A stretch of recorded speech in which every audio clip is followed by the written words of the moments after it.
بسم الله الرحمن الرحيم الله الله الله الله الله الله الله الله الله الله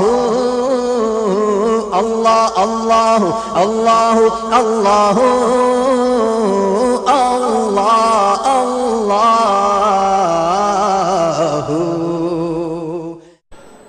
اے وطن پیارے وطن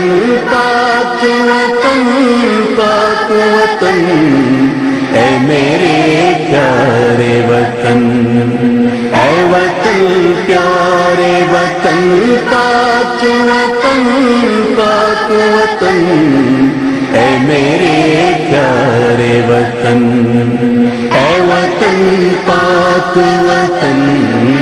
تجھ سے ہے میری تمناؤں کی دنیا پر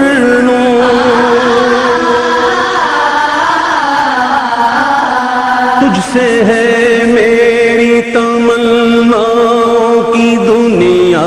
پر عزم میرا ہے قوی میرے ارادے ہے غیور میری ہستی میں انا ہے میری مستی میں شعور جا فضا میرا تخیل ہے تو شیریں ہے سخن اے میرے پیارے وطن اے وطن پیارے وطن پاک وطن پاک وطن اے میرے پیارے وطن اے وطن پاک وطن میرا دل تیری محبت کا ہے جاں بخش دیا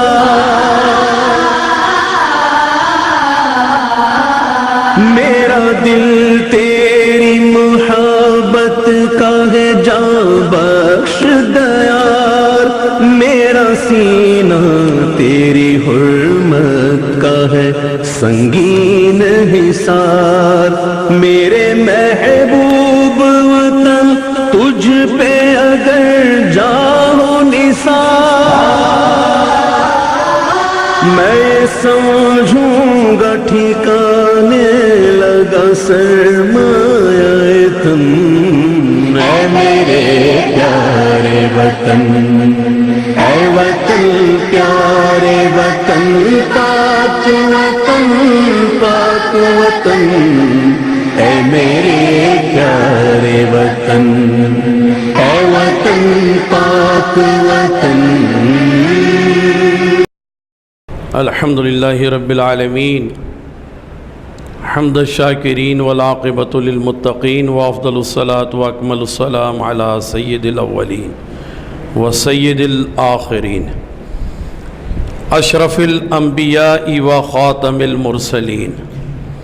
سیدنا ونبینا ومولانا محمد وعلی آلہ الطیبین الطاہرین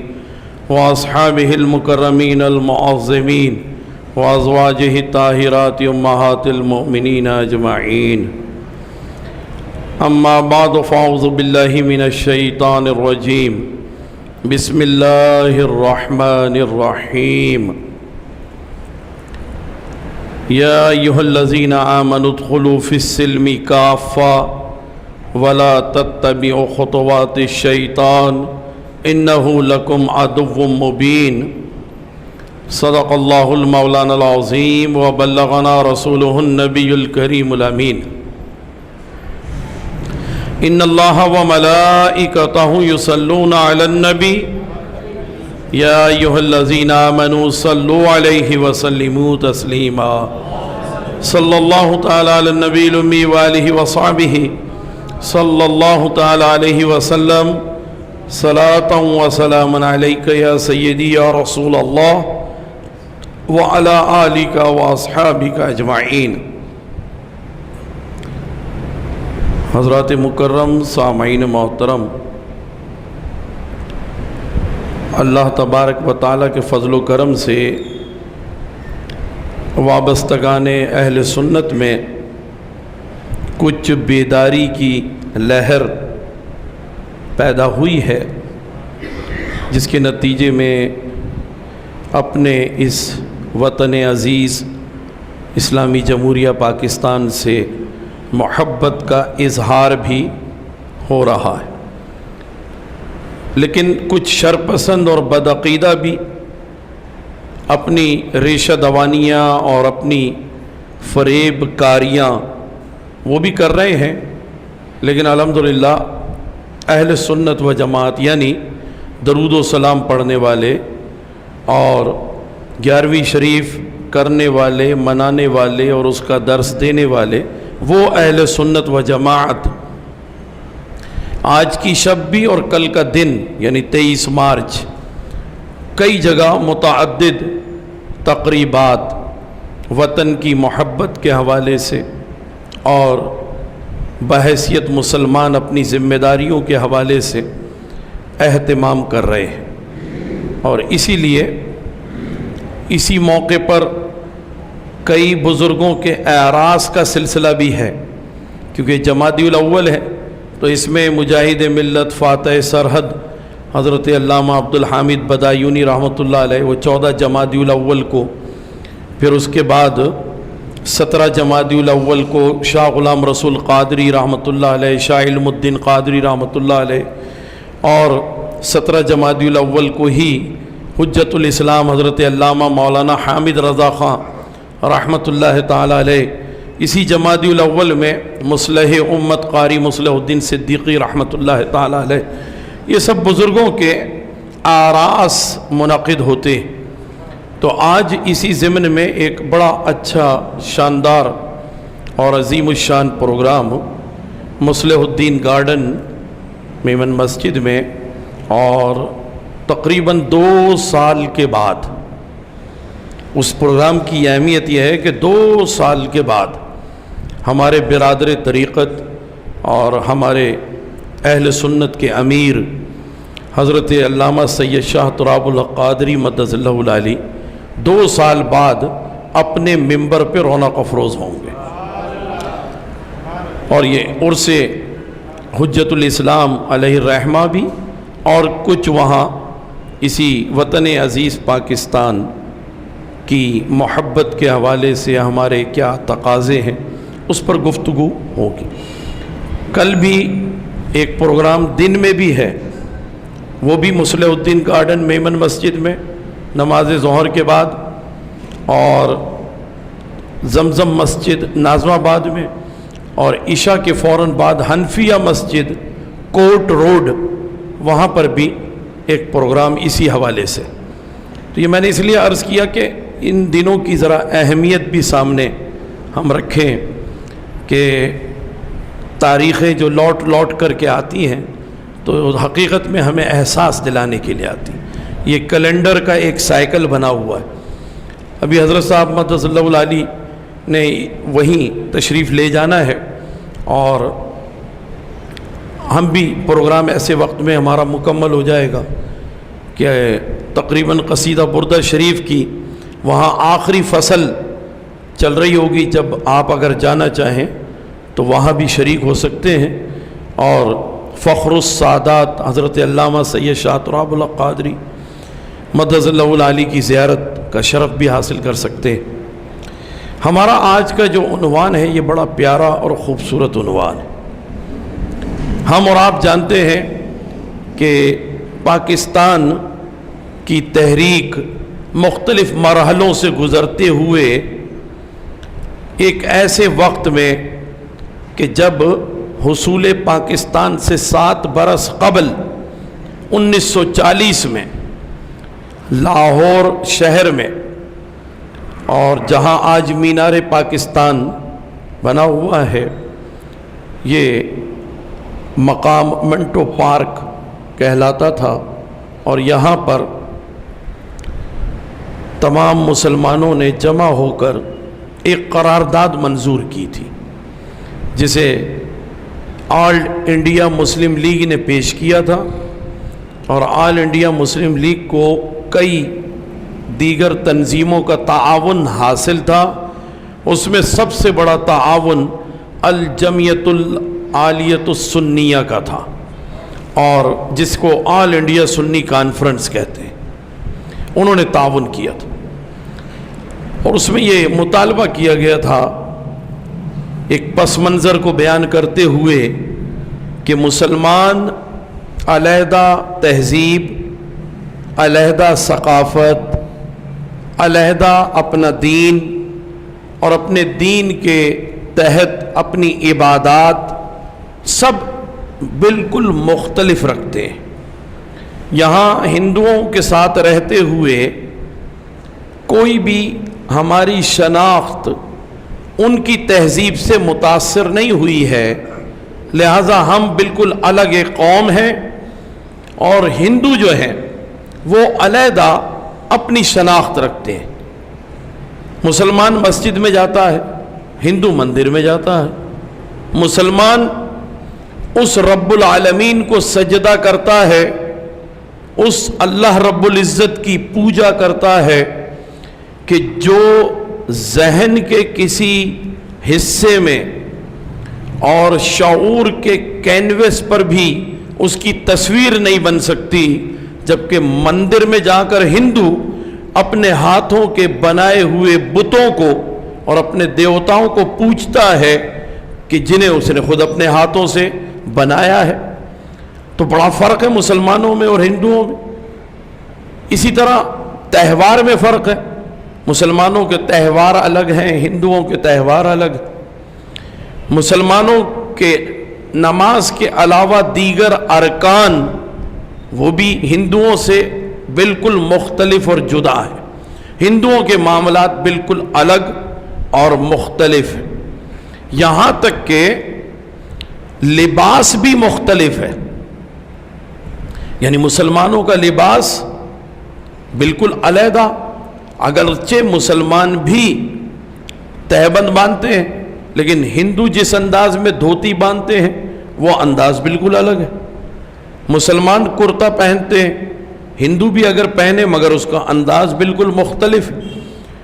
مسلمانوں کے یہاں عورتوں کا لباس الگ ہے، ہندوؤں کا لباس بالکل مختلف اور الگ ہے۔ اسی طریقے سے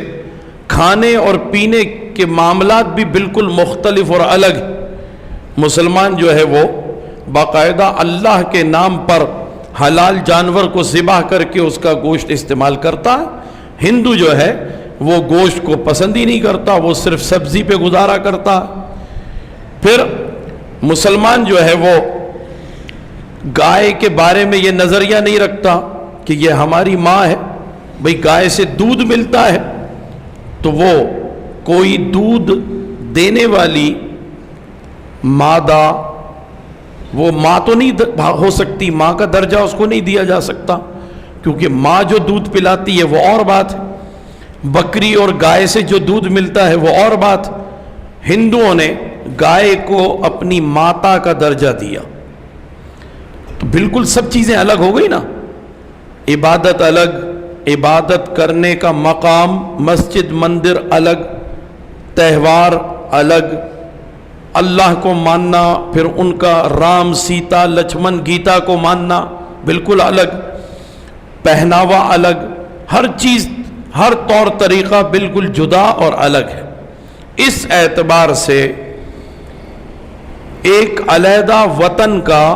مطالبہ تھا، کبھی مسلمانوں کی ایک الگ ریاست ہونی چاہیے۔ اس واضح پس منظر کے ساتھ ساتھ یہ پس منظر بھی تھا کہ مسلمانوں پر بڑا ظلم معیشت کے اعتبار سے ہوتا تھا۔ انگریز نے اپنے یہاں نوکریوں کے جتنے مواقع تھے، یعنی نوکریوں کے دروازے ہندوؤں پر کھولے ہوئے تھے، مسلمانوں پر بند کیے ہوئے تھے۔ مسلمان اگر پڑھ لکھ کر کے ایک اچھی تعلیم حاصل کر کے ایک کلرک کی جاب حاصل کرنے کا اہل تھا، تب بھی اسے اپنا چپڑاسی بنایا جاتا تھا یا دفتر کے باہر چوکیدار بنایا جاتا تھا۔ اور ہندو کم پڑھا لکھا ہو لیکن اس ہندو بنیے کو کلرک کا درجہ، اکاؤنٹنٹ کا درجہ دے کر کے اسے لیجر اور بک کیپنگ وغیرہ مینٹین کرنے پہ بٹھا دیا جاتا تھا. اس کی تنخواہ الگ ہوتی تھی، مسلمان کی تنخواہ معمولی ہوتی تھی. تو معیشت کے اعتبار سے بھی نقصان. مسلمانوں کا نقصان یہ بھی تھا کہ یہ جو کاروبار اگر کریں تو ان کے کاروبار پر ٹیکس انگریزوں نے عائد کیا ہوا تھا. ہندوؤں سے ٹیکس کی مقدار کم تھی، مسلمان سے زیادہ تھی. اسی طریقے سے مسلمانوں کے تعلیمی ادارے، ان کو تعلیم عام کرنے کا فنڈ انگریز سوائے 2 اداروں کے، ایک جامعہ ملیہ دہلی اور ایک علی گڑھ مسلم یونیورسٹی، اس کے علاوہ کوئی امداد انگریز نہیں دیتا تھا، جبکہ ہندوؤں کے تمام تعلیمی اداروں کو انگریز امداد فراہم کرتا تھا. تو کئی پس منظر ہیں اس قرارداد کے پیش کرنے کے کہ جو 23 مارچ کو 1940 میں لاہور شہر میں پیش کی گئی. اس میں یہ مطالبہ رکھا گیا کہ بھئی مسلمانوں کی ایک علیحدہ مملکت ہونی چاہیے، اور اس علیحدہ مملکت کو قائم کرنے کا سب سے آسان طریقہ یہ ہے کہ جو مسلمانوں کے اکثریتی علاقے ہیں، یعنی مسلمان جہاں زیادہ تعداد میں ہیں، جیسے سندھ کی سرزمین پر مسلمان بڑی تعداد میں، پنجاب میں مسلمان بہت بڑی تعداد میں، سرحد کے علاقے میں مسلمان بڑی تعداد میں تھے، بلوچستان میں بھی مسلمان بڑی تعداد میں تھے، حیدرآباد دکن میں مسلمان بڑی تعداد میں، اور مشرقی پنجاب کے بعض علاقے امبالہ، چمکور، لدھیانہ، گورداسپور وغیرہ، وہاں بڑی تعداد میں مسلمان موجود تھے. پھر یو پی صوبہ، اس میں بھی مسلمان بڑی تعداد میں تھے. تو یہ قرارداد پیش کی گئی کہ مسلمانوں کے اکثریتی علاقوں پر علیحدہ وطن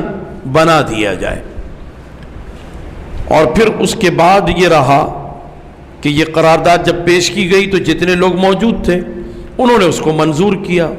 قرارداد کا مفہوم یہی ہوتا ہے، اس کا مطلب یہی ہوتا ہے کہ عوامی امنگوں کی نمائندگی کرنا. عوام کیا ہے؟ ہم اور آپ سب عوام ہیں. ہم اس پاکستان میں رہتے ہیں تو ہم اس پاکستان کی رعایا ہے، عوام ہے. اب ہماری خواہش ہوتی ہے کہ بھئی امن ہو، تو اگر حکومت کا کوئی آدمی یہ کہے کہ بھئی امن و امان قائم کرنا چاہیے یا نہیں، تو ہم اور آپ کہیں گے ہاں بالکل کرنا چاہیے، ہاتھ اٹھا کر اس کے فیور کریں گے کہ ہمیں امن چاہیے، ہمیں سلامتی چاہیے، ہمیں روزگار چاہیے، ٹھیک ہے، ہمیں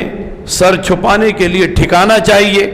تو اگر کوئی یہ کہے گا کہ بھئی آپ کو یہ چیزیں چاہیے، تو ہم ہاتھ اٹھا کر کہیں گے کہ ہاں ہمیں بالکل یہ چیزیں چاہیے. ماضی میں عوامی امنگوں کی ترجمانی کرتے ہوئے ایک بہت ہی عوامی سطح کا نعرہ بھی لگایا گیا تھا کہ بھئی آپ کو روٹی کپڑا مکان چاہیے، تو سب نے کہا ہاتھ اٹھا کر ہمیں چاہیے. تو اس اعتبار سے وہ روٹی کپڑا مکان کا نعرہ جو ہے وہ مقبول ہو گیا. تو اس کو کہا جاتا ہے کہ یہ قرارداد ہے.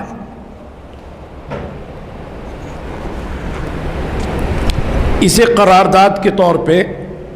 لیا گیا کہ بھئی عوامی نمائندگی ہو گئی. عوام نے اپنے دل کی خواہش اس طرح بیان کر دی کہ جو کچھ اسٹیج پر سے کہا جا رہا ہے، جو مطالبہ پیش کیا جا رہا ہے، جسے قرارداد کا نام دیا جا رہا ہے، ہم اسے تسلیم کرتے ہیں.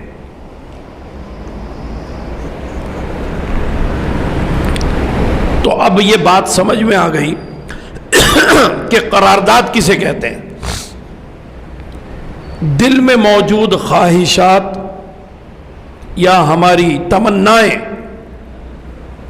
ہماری آرزو، ہماری امنگیں، انہی امنگوں کو عوامی مانگ کہا جاتا ہے۔ مانگ کہتے ہیں ڈیمانڈ کو۔ ہاں، ڈیمانڈ ہے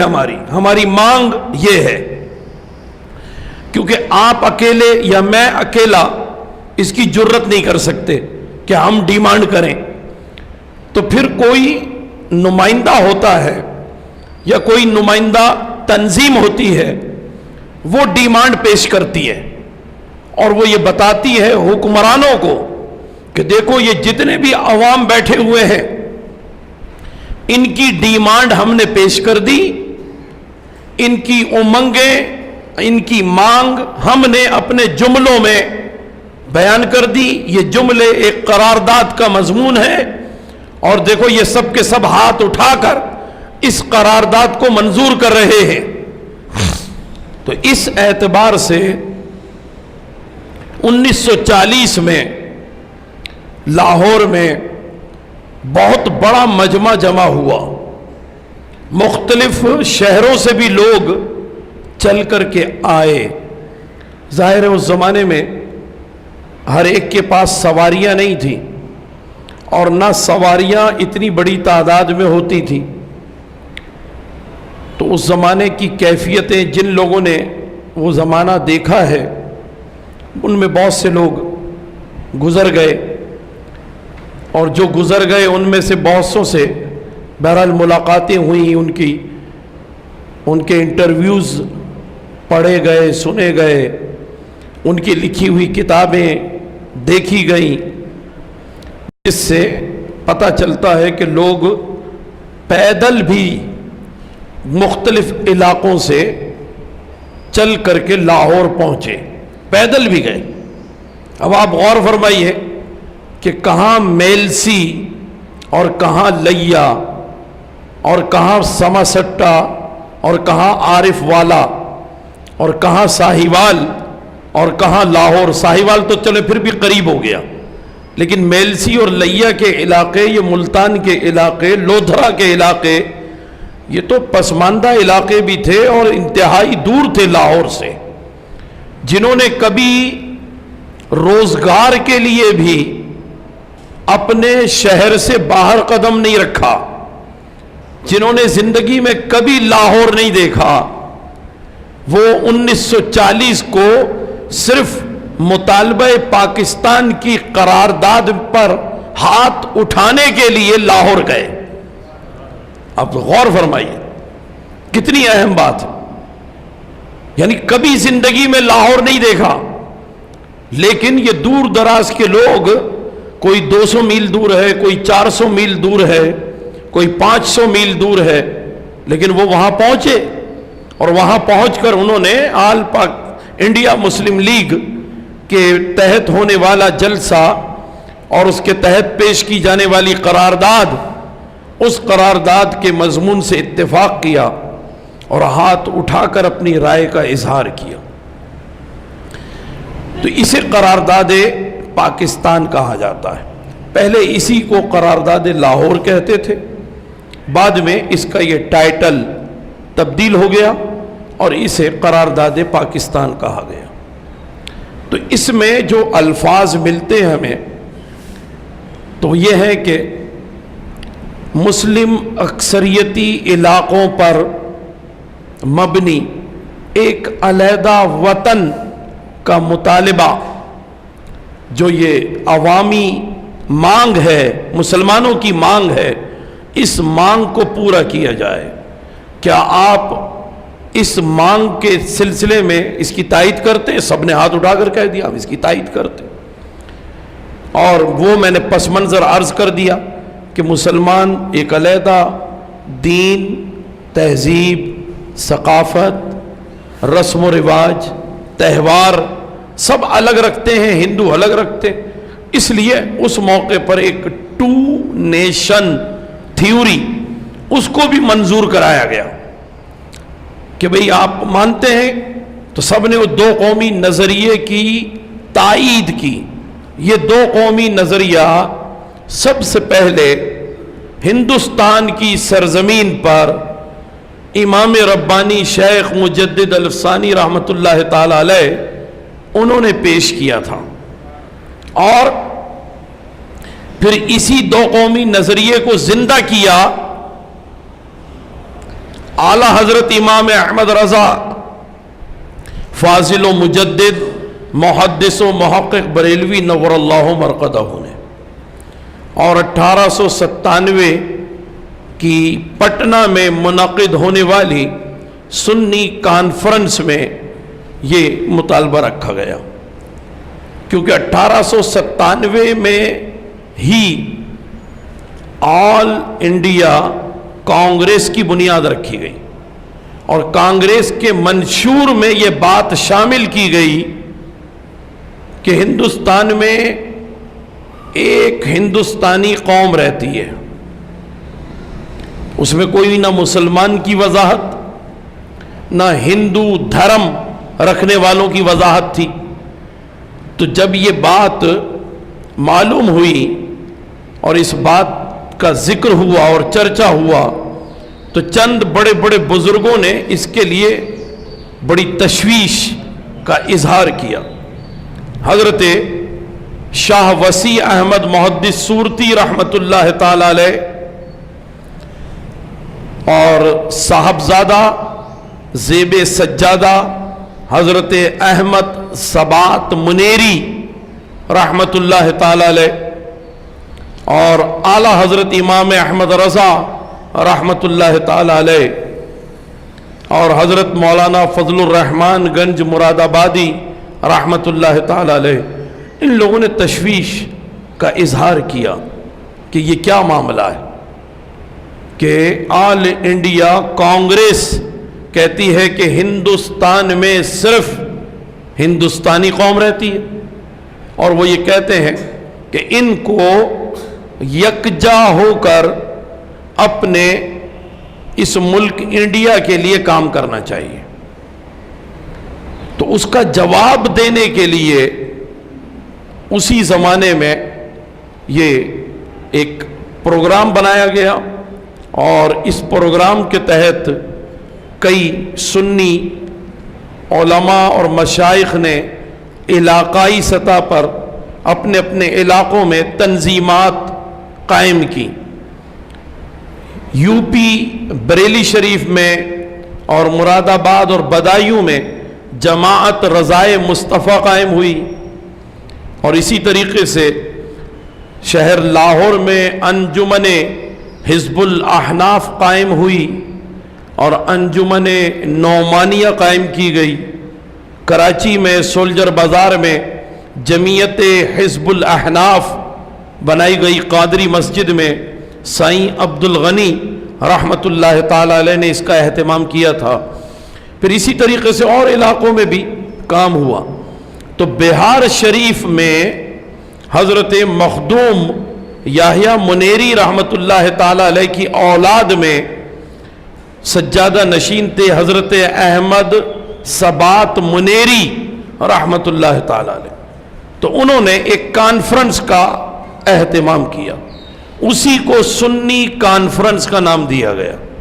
جس میں اعلیٰ حضرت بھی بریلی سے تشریف لے گئے، پیلی بھیت شریف سے محدث سورتی تشریف لے گئے، حضرت مولانا غلام دستگیر قصوری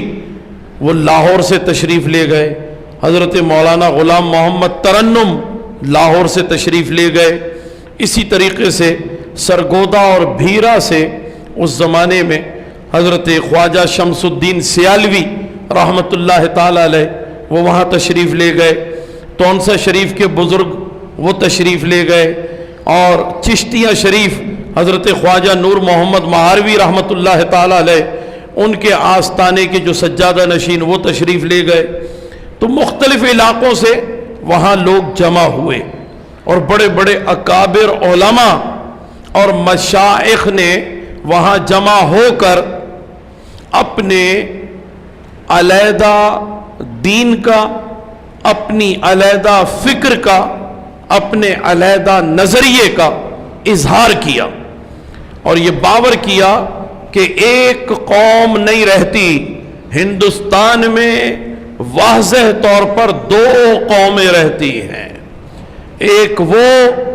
جو اللہ اور اس کے رسول کے احکامات کے پابند ہیں جنہیں مسلمان کہا جاتا ہے، اور دوسرے وہ قوم کہ جو ہندو ہوں یا ان کے ساتھ دوسرے تمام کے تمام جو کہ مسلمانوں سے الگ ہیں۔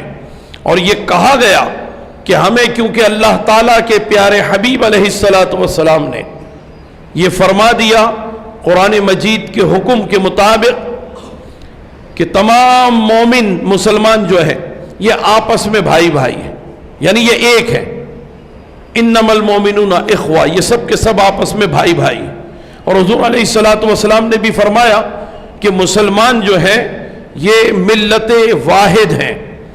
اور ان کے مقابلے پر یہودی، نصرانی، مجوسی، پارسی، ہندو، بدھ مت کے ماننے والے سب کے سب یہ دوسری ملت ہے۔ تو دوسری ملت ہونے کی بنیاد پر دنیا میں صرف دو قومیں پائی جاتی ہیں، ایک مسلمان اور دوسرے غیر مسلم، اس میں مشرک اور ملحد سب اس میں شامل ہیں، ان کو ہم سب کو ایک نظر سے دیکھتے ہیں جو مسلمانوں کے دشمن ہیں۔ تو اس اعتبار سے آل انڈیا سنی کانفرنس نے اپنے دستور اور منشور کو واضح کیا تھا اور مسلمانوں کو ایک پلیٹ فارم پر جمع ہونے کی دعوت دی تھی، اور دو قومی نظریہ پیش کیا گیا تھا، کیونکہ یہ مہینہ جمادی الاول کا کہ 14 تاریخ جمادی الاول کی مجاہد ملت فاتح سرحد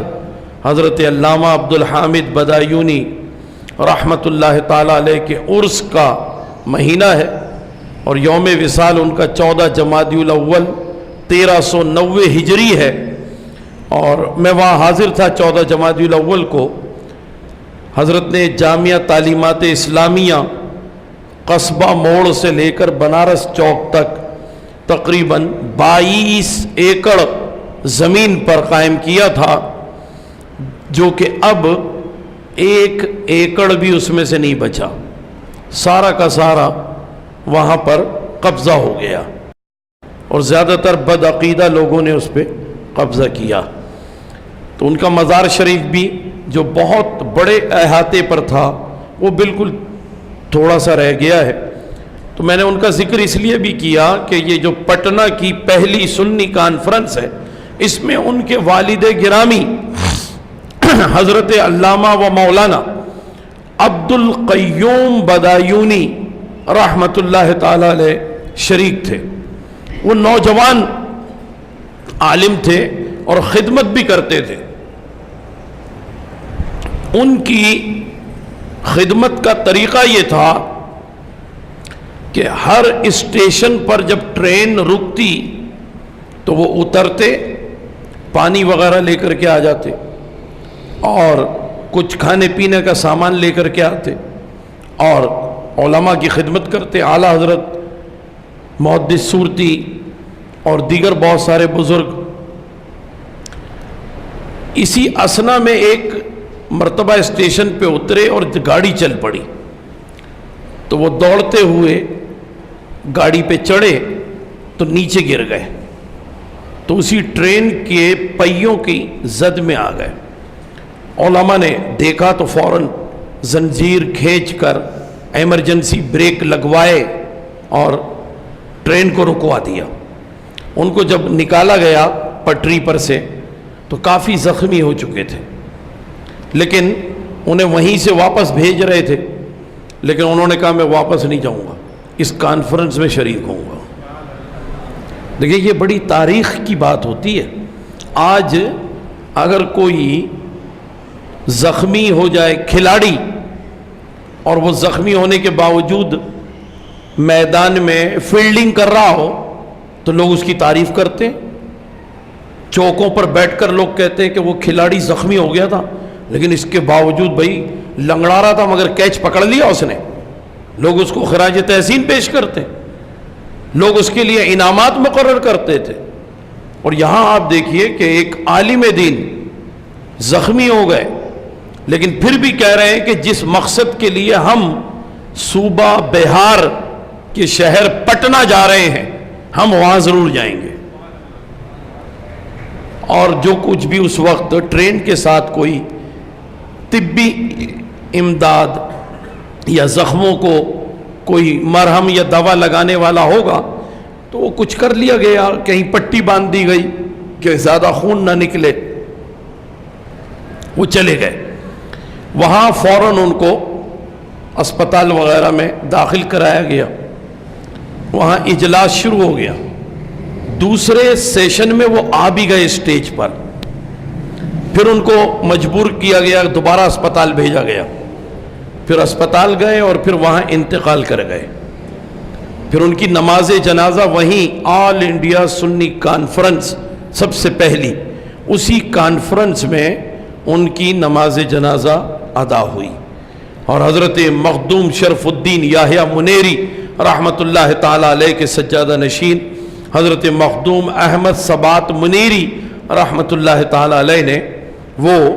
نماز جنازہ پڑھائی تھی، اس میں سب اعلیٰ حضرت وغیرہ شامل تھے۔ تو اب آپ ذرا غور فرمائیے کہ ہماری تاریخ کتنی اہم تاریخ ہے جس سے ہم ناواقف ہیں۔ بہرحال تو یہ مطالبہ اسی زمانے سے چل رہا تھا جس کو ہندوستان میں سب سے پہلے امام ربانی شیخ مجدد الافسانی رحمۃ اللہ علیہ نے پیش کیا، پھر اس کے بعد اسے علماء اہل سنت نے پیش کیا، اور ان میں خاص طور پر اعلیٰ حضرت امام احمد رضا رحمۃ اللہ تعالیٰ علیہ نے زیادہ شد و مد کے ساتھ اور زیادہ صراحت اور وضاحت کے ساتھ اس کو پیش کیا، اور پھر اسی پر کام ہوتا رہا۔ یہ بزرگ اپنی اپنی عمریں طے کر کے گزار کے ان سب کے سانحہ ارتحال ہو گئے، سب کی وفات حسرت آیات اپنے اپنے وقت پر ہوتی چلی گئیں، لیکن یہ جانشین پیدا کرتے گئے۔ ایسا نہیں ہے کہ انہوں نے جانشین پیدا نہیں کیے۔ میں نے جیسا عرض کیا مولانا عبد القیوم بدایونی رحمۃ اللہ علیہ جن کی یہ شہادت عمل میں آئی، ان کے جانشین بنے حضرت مولانا عبد الماجد بدایونی، حضرت مولانا عبد الحامد بدایونی، تو انہوں نے آگے بڑھ کر کے کام کیا۔ پھر اسی طریقے سے اعلیٰ حضرت امام احمد رضا رحمۃ اللہ علیہ 1921 میں ان کا وصال ہو گیا، لیکن انہوں نے دو جانشین دے دی، ایک حجت الاسلام مولانا حامد رضا رحمۃ اللہ علیہ، اور دوسرے سیدی سندی مرشدی متائی مولائی ملجائی ابو البرکات آل رحمان محی الدین محمد مصطفیٰ رضا خان فقیہ بریلوی نور اللہ مرقدہ، تو وہ بھی جانشین رہے، یہ چھوٹے صاحبزادے، اور پھر تمام علماء نے بڑے پیمانے پر یہ کام کیے، مختلف وقتوں میں کام ہوتے رہے۔ آل انڈیا سنی کانفرنس مسلسل گاؤں گاؤں جا کر، دیہات دیہات جا کر، شہر شہر جا کر لوگوں کو یہ بتاتے رہے۔ یہ باقاعدہ کبھی کبھی ایسا ہوا کہ ایک سال میں 5 کانفرنسیں ملتی ہیں،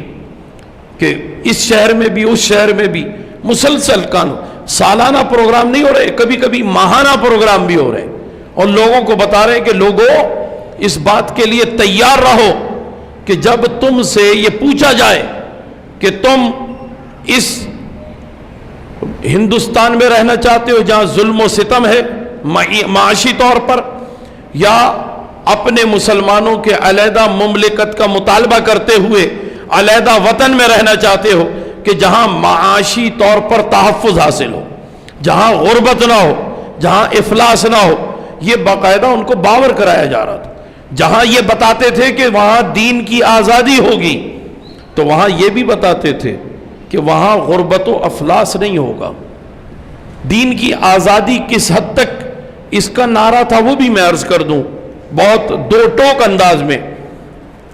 ہندوستان میں کبھی بھی مسجد سے اذان ہونے پر پابندی نہیں لگی، اذان ہوتی تھی، جماعت بھی قائم ہوتی تھی، بس چند شعار ایسے تھے جیسے قربانی آ جائے، عید قرباں، یعنی بقر عید کے موقع پر گائے کاٹ نہیں سکتے، گائے کاٹیں تو ان کو تکلیف ہوتی تھی کہ بھئی گائے کیوں کاٹ لی، اس پہ جھگڑے ہو جاتے تھے، اور مسلمان اور ہندوؤں کے درمیان فسادات ہو جاتے تھے، یہ بھی ایک مسئلہ تھا۔ اچھا، بعض جگہ مسلمان جو ہے وہ اپنے معاملات کو انجام دینے کے لیے، اپنے شعار کو انجام دینے کے لیے میدان میں عید کی نماز کا اہتمام کرتے تھے۔ تو اب ایسے عالم میں کبھی کبھی کچھ وہ راستے کہ جو ہندوؤں کے صبح کے وقت مندر آنے جانے کے راستے، تو اس میں مسلمانوں کا اجتماع ہوتا تھا۔ اب ایک میدان ہے، اب اس میدان سے کوئی گزر رہا ہے، باقاعدہ میدان گزرگاہ نہیں ہے، راستہ نہیں ہے۔ اسلام کبھی بھی راستے میں بیٹھنے کو جائز نہیں سمجھتا، لیکن وہ تو میدان ہے نا، تو اس میدان میں عید کا اجتماع ہو رہا ہے، نماز عید ادا ہو رہی ہے۔ اور نماز عید آپ کو معلوم ہے کہ صبح ہوتی ہے، آج کل تو لیٹ ہوتی ہے، ورنہ عموماً جو ہے نماز فجر کے بعد جب سورج نکل آتا ہے، اشراق کا وقت ہو جاتا ہے، یعنی طلوع آفتاب کے 20 منٹ کے بعد نماز عید ادا ہو جایا کرتی تھی۔ تو ہندوؤں کو وہی وقت ان کے اپنے اشنان کرنے کا ہوتا تھا۔ تو بعض علاقوں میں جیسے یو پی میں بنارس میں ان کو گنگا جل کے لیے جانا ہوتا تھا، تو بنارس میں دریائے گنگا اور دریائے جمنا ایک جگہ اکٹھے ہوتے ہیں، تو وہاں وہ خاص طور پر جاتے تھے کہ یہ جگہ قبولیت کی جگہ ہے، اور ان کا بڑا مندر بھی بنارس میں تھا، ان کی بڑی ہندو یونیورسٹی وہ بھی بنارس میں ہی تھی۔ تو اس اعتبار سے وہاں کئی بار جھگڑے ہو گئے، کانپور میں کئی بار جھگڑے ہو گئے۔ تو اس کے علاوہ اگر کوئی جھگڑا تھا تو بس وہ معاشی جھگڑا تھا کہ ہندو بنیا جو ہے وہ مسلمان نے اگر ادھار سودا لے لیا تو اس نے لکھا بھئی 200 روپے تمہاری طرف باقی ہے۔ اب 15 دن کے بعد پوچھا تو اس نے کہا یہ تو 270 روپے ہو گئے۔ بھئی کیسے ہو گئے 70 روپے زیادہ؟ کہ یہ روزانہ کے حساب سے اس میں نے یعنی 50 روپے کا یا 60 روپے کا بیاض لگا دیا، سود لگا دیا۔ تو یہ بھی ایک عجیب بات کہ اگر ادھار سودا دکان سے لیا جائے تو اس پر سود کی رقم اضافے کے طور پر مسلمان کو دے دی جائے کہ یہ بل ہے، یہ پے کر دو، اور مسلمان ظاہر ہے وہ سود کے معاملات سے بچتا ہے۔ تو یہ بھی ایک معاشی مسئلہ۔ پھر اسی طرح بعض دفتروں میں کسی مسلمان کی پروموشن کو روکنا اور ہندوؤں کو آگے بڑھنے کا موقع دینا، یہ کچھ انگریزوں کی بھی سازش رہی، اور بعض جگہ ہندوؤں کی بھی اس سلسلے میں سازش رہی کہ مسلمان چھوٹی پوسٹ پر رہے، اعلیٰ درجے پہ نہ آنے پائے۔ بہت کم مسلمان ایسے رہے جو بہت تعلیم حاصل کرنے کے بعد بھی کلکٹر یا جج بن سکے، اس سے آگے نہیں ہوا۔ ہندوؤں کی بہت بڑی تعداد ہے، اگر آپ متحدہ ہندوستان میں ججوں کی تعداد دیکھنا چاہیں، میرا تعلق الہ آباد سے ہے، الہ آباد کا ہائی کورٹ بہت مشہور ہے، اور وہاں آج بھی پرانے ججوں کی پوری لسٹ ہائی کورٹ کے باہر لگی ہوئی کہ یہاں کتنے لوگ کتنے وقت میں رہے۔ ان میں مسلمانوں کی تعداد 100 میں سے 4 ہے، 4% مسلمان، باقی 96% ہندو جج۔ تو اب آپ دیکھیے تو پھر وہ ہندو جو فیصلہ کرے گا تو اپنے آدمیوں کے حق میں ہی کرے گا۔ تو اس اعتبار سے مسلمان اقتصادی اور معاشی طور پر بہت پریشان تھے۔ تو علماء اہل سنت نے، زعماء اہل سنت نے، دانشوران اسلام نے نکل کر کے جب لوگوں کا ذہن بنایا کہ تم جب علیحدہ وطن حاصل کرنا چاہتے ہو تو ہم تم کو بتائیں کہ علیحدہ وطن میں تمہیں کیا کیا، یعنی اس کے اندر تمہارے لیے کشش کی چیزیں موجود ہیں، اور تمہارے لیے اس میں چارمنگ کیا ہے۔ اگر صرف یہی بتایا جاتا کہ بھئی تمہیں وہاں نماز پڑھنے کی آزادی ہے تو وہ مسلمان کہتا کہ نماز تو یہاں بھی پڑھتے ہیں، یہاں بھی آزادی ہے۔ تو انہیں یہ بتایا گیا کہ تمہیں اب عید قربا پہ پریشان نہیں ہونا پڑے گا، تمہارے معاشی مسئلے حل ہو جائیں گے، تمہارے فیصلے تمہارا اپنا ہم مذہب ہم دین جج کیا کرے گا، تمہارے لیے کوئی مشکل نہیں ہوگی، تمہارے اپنے شعار کا مذاق نہیں اڑے گا، تمہارے آقا و مولا مدنی تاجدار نبی مختار صلی اللہ تعالی علیہ وآلہ وسلم ان کی شان اقدس میں کسی کو توہین کا ارتکاب کرنے کی جرت نہیں ہوگی۔ اس طریقے سے مسلمانوں کو بتایا گیا، کیونکہ مختلف مرحلوں پر یہ معاملات بھی پیش آئے، کیونکہ ادھر تحریک پاکستان چل رہی تھی، ادھر مسلمانوں کو مشتعل کرنے کے لیے، مسلمانوں کو یعنی نظریاتی طور پر دھچکا پہنچانے کے لیے ایک بار اس نے راج پال نے رنگیلا رسول نامی کتاب لکھی، جسے غازی علم الدین شہید نے واصل جہنم کیا۔ پھر ایک بار ایک اور شخص نے ایسی حرکت کی، اس کو غازی عبد الرشید نے وہاں ہندوستان میں واصل جہنم کیا۔ ایک بار نتھو رام نے یہاں گستاخی کا ارتکاب کیا کراچی شہر میں۔ تو 19 مارچ کو، یعنی یہ جو ابھی تاریخ گزر گئی پرسوں، 19 مارچ کو غازی عبد القیوم شہید نے اسی نتھو رام کو بھری عدالت میں، یہ جو سٹی کورٹ ہے، پہلے یہاں پر باقاعدہ اس نے جس جگہ اس کو مارا تھا تو وہاں ایک دائرہ کھینچا ہوا تھا کٹہرے میں، اور وہاں نشان لگا دیا گیا تھا کہ یہاں پہ نتھو رام کو قتل کیا گیا۔ پھر وقت کے ساتھ ساتھ ہم لوگ بھی بے حس ہو گئے تو وہ نشانی بھی مٹا دی گئی، ورنہ سٹی کورٹ میں وہ نشانی موجود تھی۔ تو وہاں اس غازی عبد القیوم شہید نے نتھو رام کو بھری عدالت میں مارا، کیونکہ اس سے جب پوچھا گیا تم نے یہ توہین کی، اس نے کہا ہاں میں نے کی ہے، مسلمانوں کے رسول کی شان میں نے توہین کی ہے اور کروں گا۔ اس نے یہ کہا کہ کروں گا۔ تو یہ غازی عبد القیوم جو ہے یہ سولجر بازار کی مسجد میں نماز جمعہ ادا کیا کرتا تھا۔ شاہ غلام رسول قادری رحمۃ اللہ علیہ کا خطاب سنا تھا اس، اور انہوں نے اسی وقت اس نے یہ طے کر لیا تھا۔ تانگا چلاتا تھا غازی عبد القیوم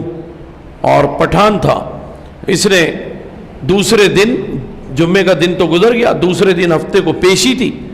وہاں پہ نتھو رام وہ بنیا آیا اور اس نے بھری عدالت میں بیٹھا ہوا تھا۔ جیسے ہی اس نے کہا میں توہین کرتا ہوں، کروں گا، یہ کھڑا ہوا اور اس نے چھرا لے کر کے اس کا پیٹ پھاڑ دیا۔ تو اس طریقے سے یہ معاملات بھی پورے ہندوستان میں ہوتے رہے، جس کا یہ نتیجہ نکلا کہ مسلمانوں میں یہ جوش پیدا ہوا کہ ہمارا جو علیحدہ وطن ہوگا اس میں ہمیں ہر اعتبار سے آزادی حاصل ہوگی، اور کوئی وہاں ہمارے نبی کی شان میں گستاخی نہیں کرے گا، کوئی ہمارے معاملات میں روک ٹوک نہیں ہوگی، عید کے موقع پر ہم گائے کی قربانی بھی کر سکیں گے اور ہمارے سارے کام جو ہے وہ آسان ہو جائیں گے۔ تو معاشی طور پر، اقتصادی طور پر بھی انہیں یہ یقین تھا کہ ہم کسی بھی یعنی بھوک اور افلاس میں مبتلا نہیں ہوں گے، ایک دوسرے کا خیال رکھا جائے گا، کیونکہ متحدہ ہندوستان میں ہندو بنیا جو ہے، اگر کوئی جیسے میں نے ادھار کی مثال دی، تو اگر وہ کبھی چاہتا تو ادھار بند بھی کر دیتا، وہ کہتا نہیں دوں گا۔ اب آدمی جائے سودا لینے یا عورت جائے یا بچہ جائے اور وہ یہ کہے کہ نہیں میرے پاس نہیں ہے، تم پیسے لاؤ تو پیسے ملے گا، اب وہ کہیں کہ نہیں ہمارے گھر فاقہ ہو چکا ہے، ہم لوگوں نے کھانا نہیں کھایا، فاقہ ہو گیا ہے، تو وہ ہندو بنیا سودا نہیں دیتا، کہتا فاقہ ہو گیا تو کیا ہے، بھوکے مر جاؤ، پیسے لاؤ تو راشن لے جاؤ۔ تو مسلمانوں کو اس بات کا بھی یقین تھا کہ جب ہم علیحدہ وطن حاصل کر لیں گے تو اس علیحدہ وطن میں ہندو نہیں ہوگا، دکاندار بھی مسلمان، گاہک بھی مسلمان ہوگا۔ تو جب مسلمان بھوک سے مجبور ہو کر اپنے مسلمان بھائی کے پاس جائے گا کہ ہمیں کچھ مل جائے کھانے کو، تو وہ کہے گا کہ ہاں لے جاؤ، کوئی مسئلہ نہیں، تمہارے لیے اللہ مجھے اور دے گا، قرض حسنہ کے طور پہ دے گا، اگر تمہیں مل جائے پیسے تو دے دینا، ادھار چکتا کر دینا، ورنہ کوئی بات نہیں، فی سبیل اللہ، یہ اللہ کا دیا ہوا رزق ہے، اللہ نے عطا کیا ہے یہ میں تم پہ خرچ کر رہا ہوں، اور یہ پہچان بھی ہے متقین کی، وَمِمَّا رَزَقْنَاهُمْ يُنْفِقُونَ، جو کچھ بھی ان کو دیا جاتا ہے وہ اس میں سے خرچ کرتے ہیں۔ تو اس اعتبار سے انہیں یہ بھی یقین تھا۔ اچھا یہ بھی یقین تھا کہ جو علم ہے یہ علم ہم میں منتقل ہو جائے گا، مسلمان عالم ہے، مسلمان دانشور ہے تو وہ ہمارے بچوں کو تعلیم بھی دے گا، وہاں پڑھایا جائے گا، ہر چیز کی گویا آسانی کی بات ہے۔ وہ جب یہ حکم ہے قرآن میں کہ وَمِمَّا رَزَقْنَاهُمْ يُنْفِقُونَ، جو کچھ بھی دیا ہے اللہ نے کسی کو طاقت دی ہے وہ اپنی طاقت کو خرچ کر کے کسی مظلوم کی مدد کرے گا، اللہ نے علم دیا ہے وہ علم پھیلا کر کے خدمت کرے گا، اللہ تعالیٰ نے رزق دیا ہے وہ رزق تقسیم کر کے خدمت کرے گا، اللہ تبارک و تعالیٰ نے شرم و حیا کی دولت دی ہے تو وہ اس بنیاد پر اس کی تعلیم دے گا۔ الغرض یہ کہ ایک علیحدہ وطن کا نعرہ صرف اذان دینے کے لیے نہیں تھا، صرف مسجد بنانے کے لیے نہیں تھا، بلکہ ایک ایسے معاشرے کی بنیاد رکھنے کے لیے تھا کہ جس میں کوئی بھوکا نہ ہو، کوئی ننگا نہ ہو، جس میں کوئی ایسا شخص فاقہ کشی کی باعث مر نہ جائے کہ اس کے قریب میں تو اناج موجود ہے اور وہاں اناج موجود نہ ہو، یہ نہیں ہونا چاہیے۔ اور مساویانہ بنیاد پر معیشت کی تقسیم ہو، مساویانہ بنیاد پر سب کو وہ سہولتیں فراہم کر دی جائیں کہ جو سہولتیں ان کا بھی حق ہے اور شہری علاقوں میں رہنے والوں کا بھی حق ہے۔ تو لاہور میں جو قرارداد پاکستان پیش کی گئی اس میں یہ سارے نکات موجود تھے، اور یہ سارے بڑے بڑے علماء اور بڑے بڑے اکابر اور بڑے بڑے دانشور، مدبرین اسلام، عمائدین اسلام، معززین اسلام، یہ سب وہاں موجود تھے۔ ایسے ماحول میں وہاں پر شیر بنگال چودھری فضل الحق صاحب نے یہ قرارداد پیش کی تھی، جن کو شیر بنگال کا خطاب دیا گیا تھا، اور وہ بھی الحمدللہ ایک سنی سچے پکے مسلمان، اور بعد میں ان کے ساتھ بھی وہاں بڑی زیادتی ہوئی اور جو ایک معاملات پیش آ گئے کہ معیشت کے حوالے سے ایک پاکستان جو بنا تو اس میں یہ اونچ نیچ، یہ طبقاتی کشمکش رہی، جس کی وجہ سے مشرقی پاکستان جو بعد میں یعنی سقوط ہو جانے کی وجہ سے علیحدہ ہو گیا اور بنگلہ دیش بن گیا، ورنہ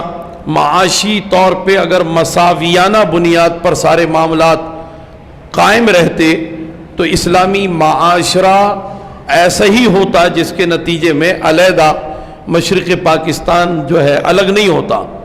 اور یہ سقوط ڈھاکہ کا سانحہ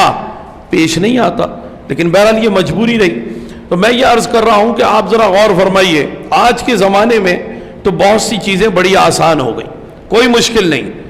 آج کے دور میں آپ خود تصور کیجئے، آج کے دور میں کہ جب ہاتھ کے اوپر آئی پیڈ رکھ کر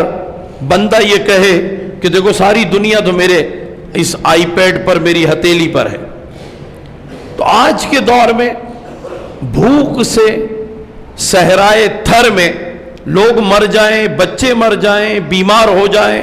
اسپتال بھر جائیں، جو بڑی حیرت کی بات ہے، یہ تو ممکن ہی نہیں ہے۔ اس کا تو ایک واضح مطلب ہے کہ قصدن عمدن وہاں ان کو سامان رزق پہنچایا نہیں گیا، قصدن نہیں پہنچایا گیا۔ اور ایسا یہ بھی میں عرض کر دوں کہ ایسا سال دو سال بعد ہوتا ہی رہتا ہے، کرتے ہیں جان بوجھ کر، تاکہ دنیا کے ترقی یافتہ ممالک، سیویلائز ممالک، متمدن ممالک، خزانوں سے بھرے ہوئے ممالک، G8 گروپ میں شامل ممالک، وہ اپنی ویلتھ کے یعنی اپنے خزانوں کے منہ کھول دیں ہمارے اوپر،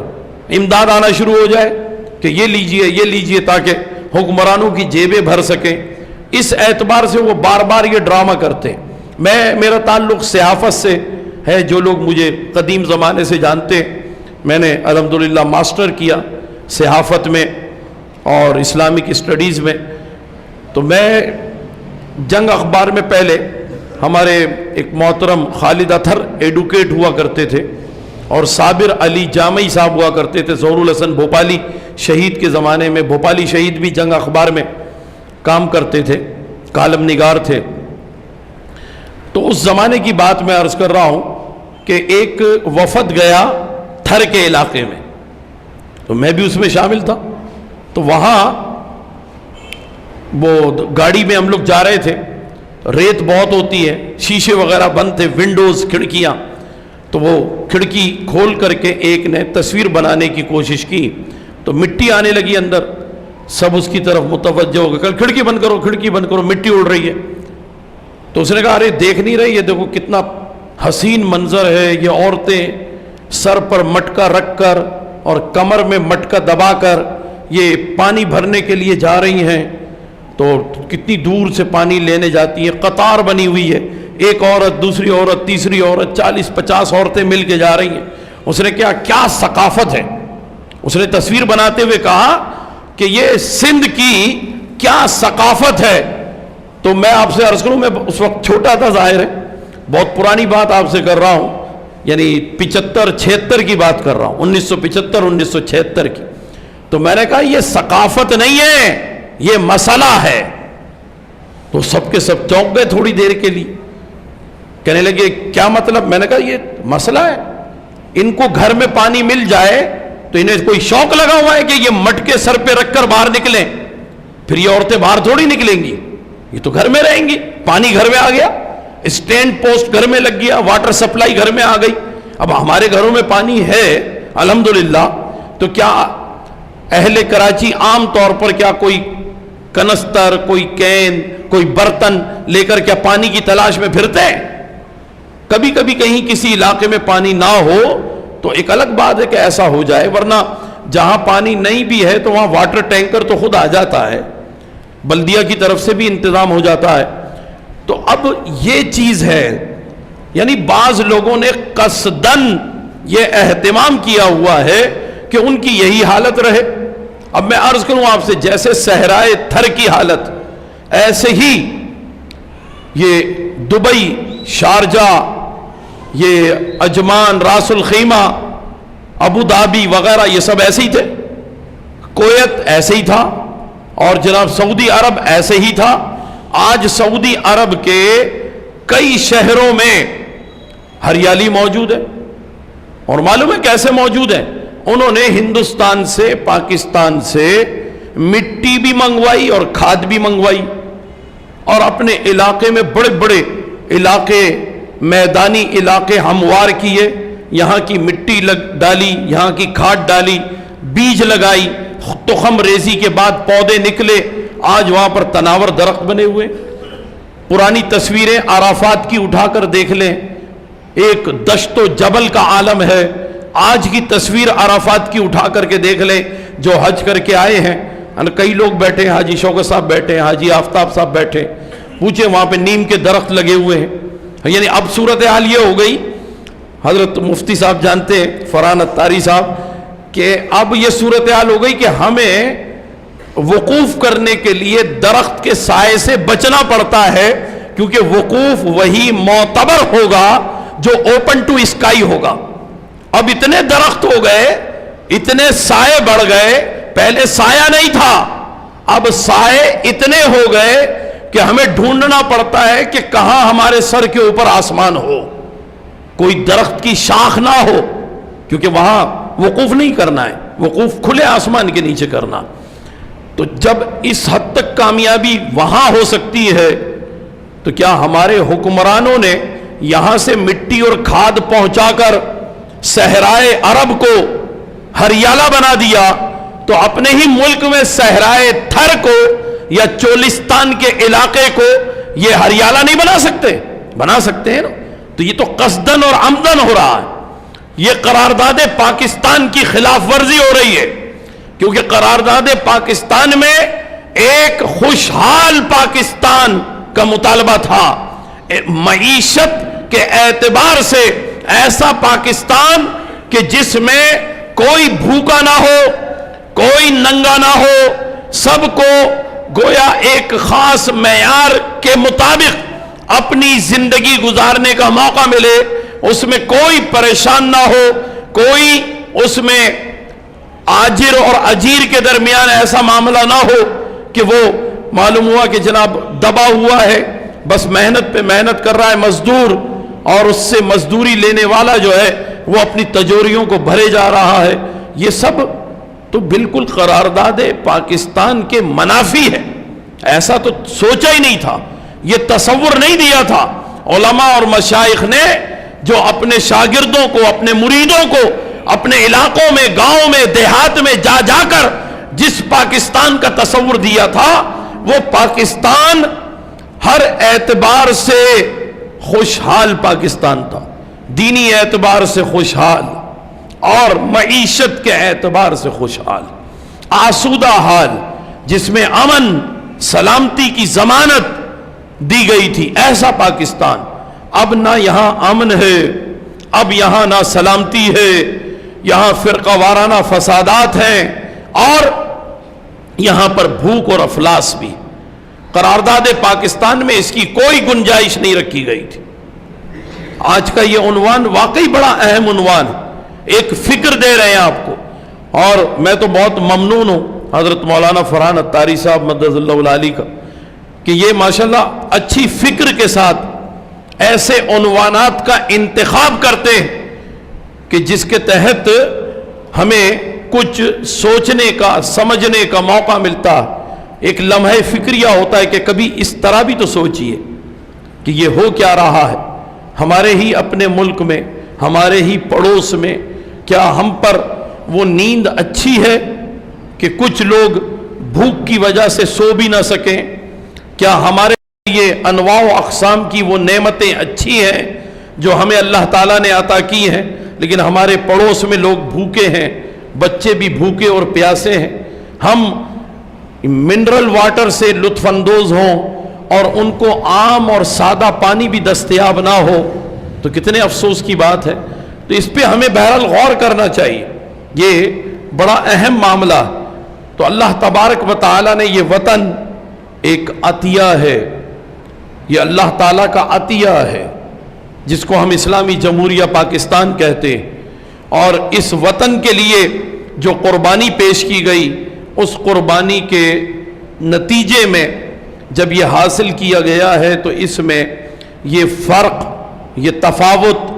یہ مٹانے کی کوشش کرنی چاہیے۔ ان کے لیے یہ سارا اہتمام جو بھی اپنے طور پہ کر سکتے ہیں کرنا چاہیے۔ الحمدللہ سنی این جی اوز ہیں، المصطفیٰ ویلفیئر سوسائٹی نے ٹرک روانہ کیے اناج سے بھر کر کے، اسی طریقے سے محترم بشیر فاروقی صاحب مدد اللہ العالی، انہوں نے سیلانی ویلفیئر کے ذریعے کافی غذائی اجناس وہاں پر بھجوا دی ہیں، اور اس کے علاوہ وہاں حیدرآباد میں اور اس کے قرب و جوار میں دعوت اسلامی کے نوجوان بچے وہ بھی وہاں پر خدمت کے لیے عمر کوٹ اور تھر کے بعض علاقوں میں پہنچے ہیں اور کام کر رہے ہیں۔ تو ایسے اپنے سنی تنظیمات کا ہاتھ بٹانا چاہیے تاکہ ہمارا حصہ بھی اس میں ڈل جائے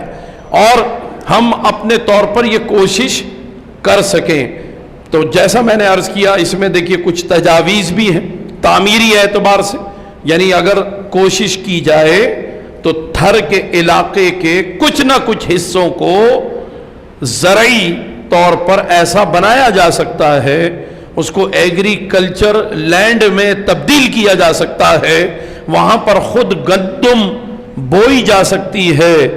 اور اسی طرح کی کچھ وہ سبزیاں وہاں پر یعنی کاشت کی جا سکتی ہیں کہ جو ان کی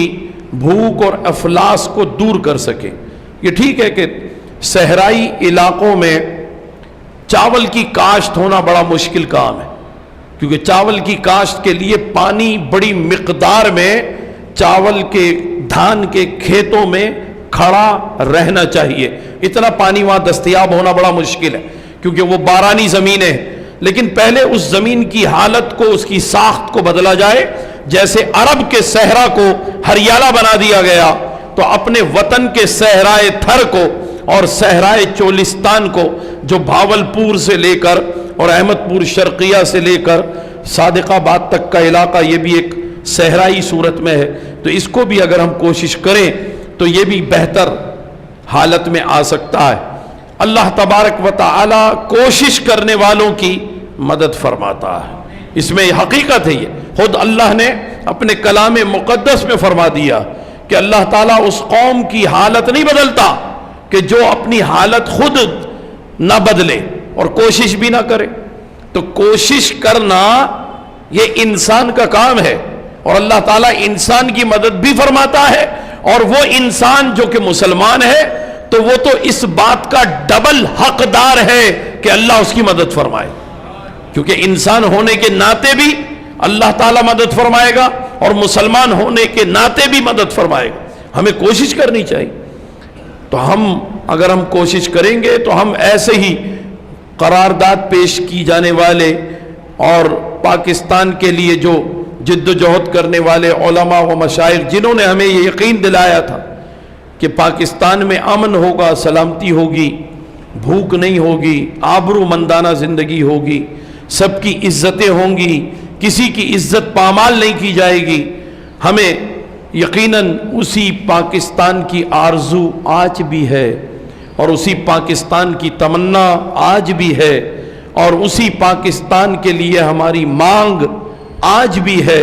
اللہ تبارک و تعالی ہمارے آپ کے سب کے تمام اسلامیہ نے پاکستان کے حال پر رحم اور کرم فرمائے، اور ہم جو ہے